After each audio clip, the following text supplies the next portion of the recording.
Ladies and gentlemen, please feel welcomed to my YouTube channel. Today, I want to share to you what William Samuel Ruto must actually avoid for him to survive after the Finance Bill 2023 passed in Parliament. And William Samuel Ruto must know that this bill has passed at a time when Kenyans are feeling the pinch, when Kenyans are feeling the pain, and Kenyans have said that they are willing to take that pain so long as the government of Kenya does not indulge again in unnecessarily borrowing. And therefore, dear Mr. President, you must do or you can to make use of the resources that Kenyans are going to provide to their government of the republic. So that is actually the basis I am going to talk about. But before we do that, I could request you kindly to take a minute or two and subscribe to this YouTube channel. And once you subscribe, always remember to smash the bell button. And if you want us to promote us, you can like all our videos whenever you come across them and share our videos to your friends. And if your friends are lovers of politics, then it's good to request them for us to subscribe to this YouTube channel. Now, let us go back to the topic of the discussion. Finance bill was actually passed by members of parliament. And actually, the majority of members of parliament passed that bill. And that's why it was a shocking wave to Raila Amolo Odinga. Because Raila Amolo Odinga had actually mobilized 130 members of parliament, and he has assigned them a role of actually shooting down the finance bill. But Mr. William Samuel Ruto, God was on your side. And because God was on your side, and that's why the finance bill was able to sail through easily and with majority. Remember, we have 49 members of parliament. And the member of parliament who passed this bill is actually 176 members of parliament. So it means that more than half of members of parliament actually said yes to the bill. Therefore, Mr. President, don't take this for granted.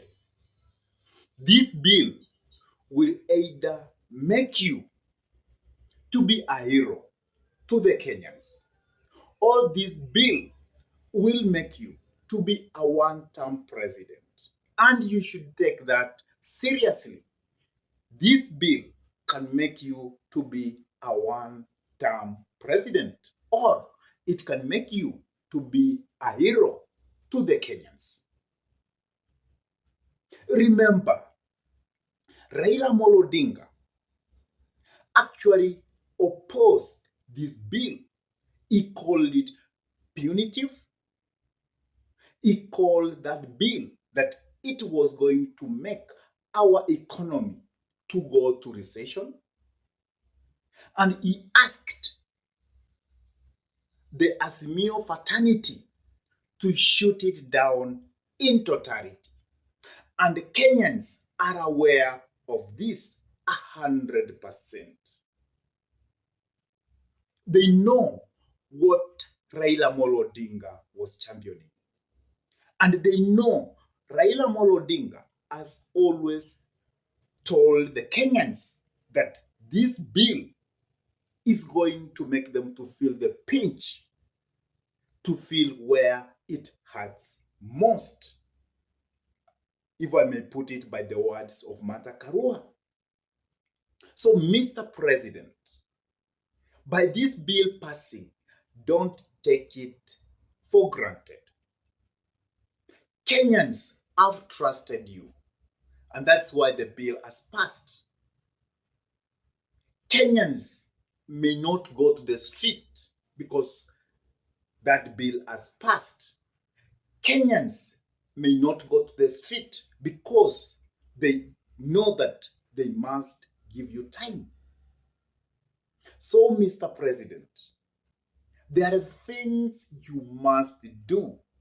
You must be very careful how you are going to use the finance you are going to get from the housing levy.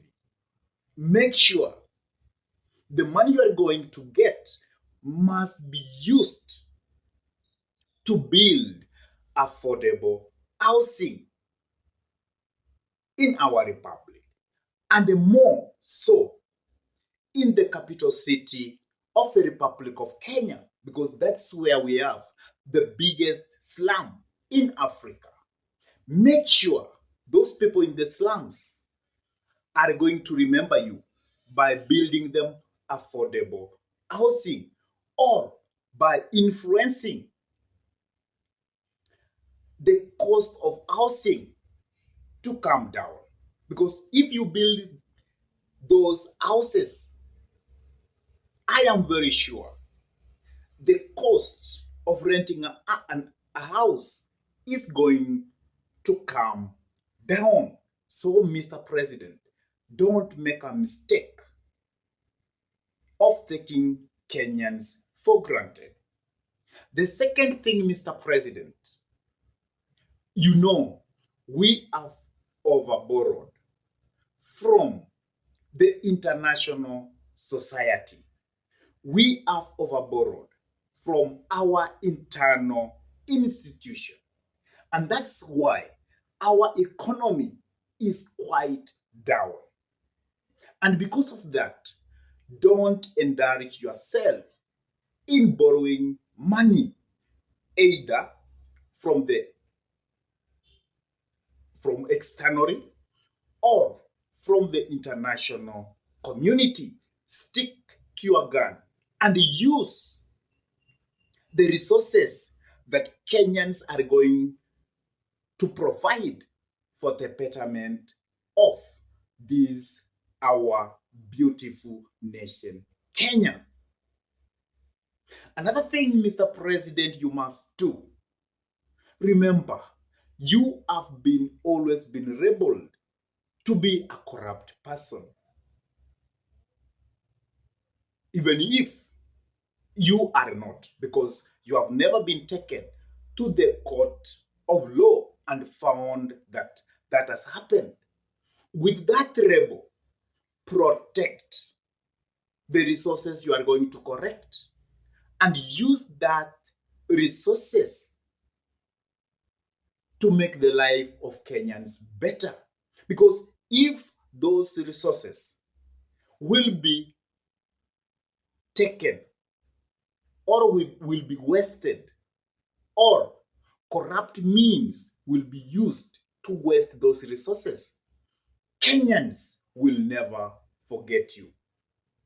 But if you safeguard those resources, you put away any form of corruption, then you will be a hero to the people of Kenya.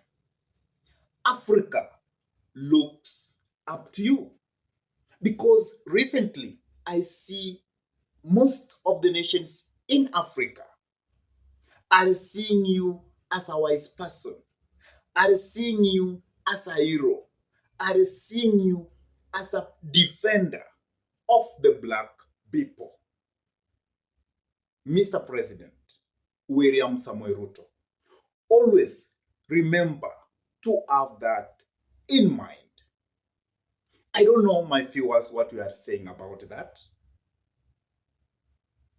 Please drop your comment in the message section.